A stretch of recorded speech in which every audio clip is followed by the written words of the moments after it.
As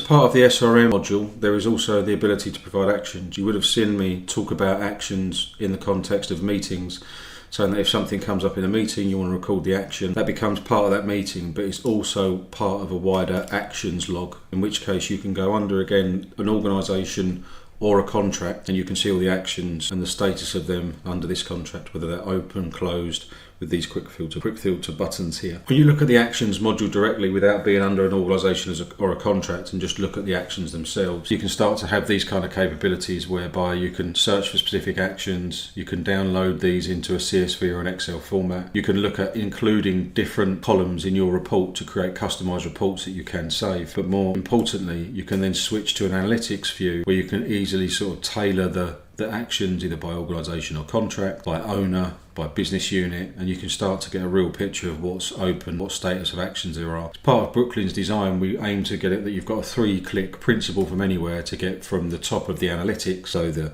dashboard as such, all the way into the data that then you can look at, read and get a more informed view. Within the platform there's advanced notifications, so if you're called out on an action, you're atted at all or something is due, you'll see this underneath the bell icon. Similarly, you can look at where my work is under my action, so you can get a very sort of personalised view without having the noise of looking at organisations or contracts.